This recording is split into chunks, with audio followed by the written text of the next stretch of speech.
A banda Capital Urbana surgiu em Brasília em 2006. Os integrantes, todos apaixonados pelo rock and roll, resolveram tocar o repertório nacional dos anos 80, especialmente o rock brasiliense. Como o próprio nome da banda já sugere, músicas dos grupos Capital Inicial e Legião Urbana fazem parte da seleção. E hoje eles tocam a canção 16, de Renato Russo, que fala sobre a morte de um motorista inconsequente.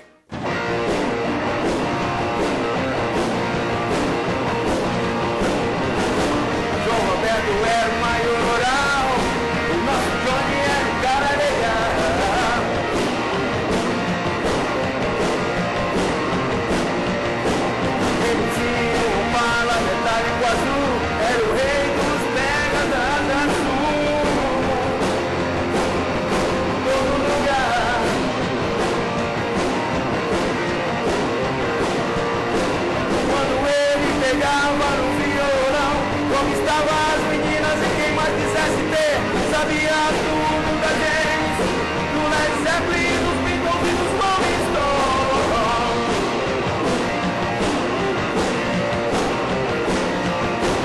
Mas de tempo pra cá, meio sem querer, alguma coisa aconteceu.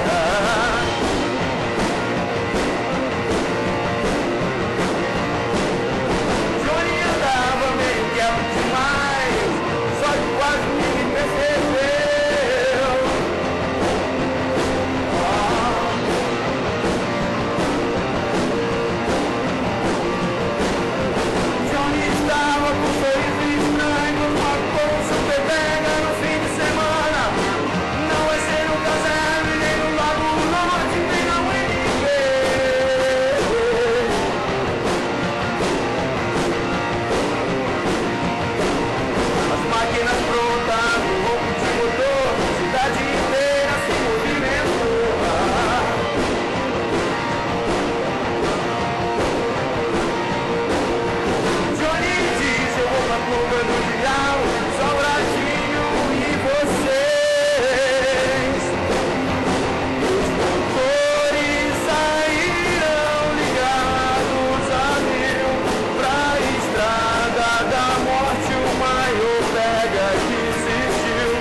Thiago Cortelete, guitarra, Everton França, bateria, Paulo Mesquita, voz, Márcio Martins, baixo, Capital Urbana, muito obrigada.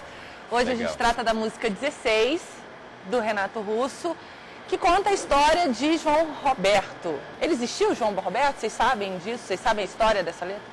Pois é, o Renato Russo escrevia letras completamente confessionais e me parece, assim, não tenho certeza, me parece que o João Roberto existiu, estudou com ele de fato, e como Brasília na época não tinha pardais, semáforos, então eram retas onde você podia alcançar os 200 km tranquilo, eu acho que eles faziam muito pegas aí, a diversão era essa na época, imagino, daqui para Sobradinho, e acabou acontecendo isso, eu acho, né? Isso é uma coisa meio às obscuras. Né? E o João Roberto era um grande inconsequente, né? Na realidade, ele Tem a idade dele também, 16 anos, pegando carro. Exatamente. Correndo. Algo que todo mundo faz aos 16 anos de idade, né? Pois é, mas que não dá para fazer, né? Não dá. Porque não vai de acordo com a legislação. Não dá para você pegar o carro e ultrapassar a velocidade permitida pela via e toda aquela história que quem dirige sabe. Mesmo assim, jovens e adolescentes continuam fazendo ou não? O que vocês acham? Continuam fazendo. Isso é muita questão também da educação da família. Eu acho que hoje em dia porque a criança com 16 anos, ela vai ter acesso à chave do carro, né? Só se o pai permitir. Ou então, eventualmente no caso do João, ele poderia ter pego, vamos supor assim, a chave escondida. Pegava a chave escondida do carro e saía, fazia pega. Adrenalina, imprudência e irresponsabilidades nas ruas. Essas são as características do racha de carros. Uma competição desvairada onde os motoristas querem provar quem é o melhor e qual carro mais potente. Mas o racha é crime.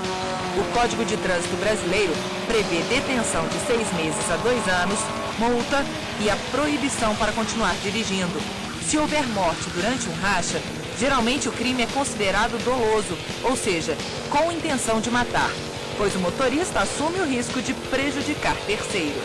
Outra questão também, até pegando a letra, que é a questão do pega, envolve outras pessoas também. Sempre tem plateia. E aí quando você mata alguém e você está na direção, você é culpado por aquele crime. Se assume a responsabilidade por aquele crime. E aqui no Brasil discute-se volta e meia a redução, você poder tirar a carteira aos 16 anos. Vocês acham que dá para tirar a carteira aos 16 anos? Não dá? A minha opinião, não. Eu acho que Mas tem muita diferença entre 16 e 18? Quando eu tinha 16 anos era bem mais inconsequente. Porque agora com 18 anos eu considero mais os fatores antes de fazer as coisas. Aos 16 realmente a pessoa não tem, eu acho que não amadureceu tanto, né? Só pensa em mulher, farra, festa, e assim, com 18 anos tem toda a responsabilidade, né? A pessoa tem que realmente começar a pensar em trabalhos. Essa diferença de 16 para 18 anos em relação à maturidade, você vê que o pessoal de 16 anos eles já são um pouco mais imaturos mesmo, tem um pouco menos de experiência. E às vezes 2 anos fazem muita diferença. Realmente, assim, a diferença de 2 anos, se você pensar cronologicamente, não faz nenhuma diferença.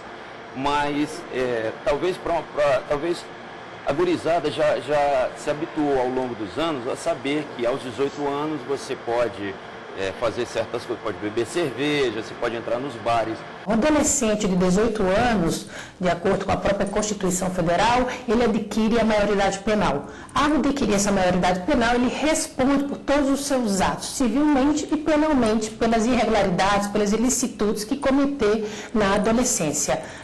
Então, esse é o ponto mais distintivo entre os 18 anos e os 16 anos. Até a questão também da educação do pedestre, né? Que é outro fator também que acontece aqui em Brasília, principalmente. A gente estava até comentando antes, atravessar o eixão a pé, que é um risco muito grande, os carros em alta velocidade.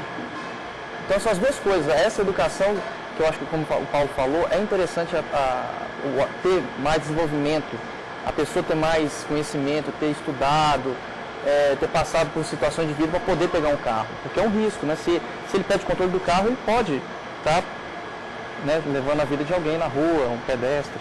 E aí entra um outro problema, porque aí a pessoa, alguém perde a vida ou pode perder a vida por causa de uma inconsequência dessa ou de uma irresponsabilidade. E aí ele não pode responder criminalmente porque ele também é menor de 18 anos. E é um outro assunto que a legislação volta e meia, a gente ouve falar nisso no Congresso Nacional. Ah, vamos reduzir a maioridade penal, não vamos reduzir. E vocês? O que vocês pensam a respeito? Não, diminui não, acho que tem que ser mantido. 18 anos ou até 21. Tramitam no Congresso Nacional propostas de emenda à Constituição que pretendem diminuir a maioridade penal de 18 para 16 anos. Elas prevêem que o menor de 18 anos passaria a responder na Justiça por crimes considerados hediondos. Mas isso só aconteceria depois de uma avaliação médica para saber se o menor tinha consciência do ato que praticava. A PEC determina também que, caso condenado, a pena será cumprida em local distinto dos presos maiores de 18 anos. Atualmente, o jovem de 18 anos responde pelos seus atos praticados e de 16 anos aplicaria o Estatuto da Criança e do Adolescente. Ou seja, qualquer infração com menos de 18 anos, ele ficaria recolhido no CAD e teria medidas de ressocialização para que eles pudessem reintegrar na própria sociedade. Eu acho que esse é o maior ponto distintivo entre o jovem de 18 anos e de 16 anos, com consequências completamente diferentes, porque um você aplica diretamente o Código Penal e o outro você tem o Estatuto da Criança e do Adolescente, que tem como primordial a busca da ressocialização desse adolescente para que ele possa, de fato, estar inserido na própria sociedade.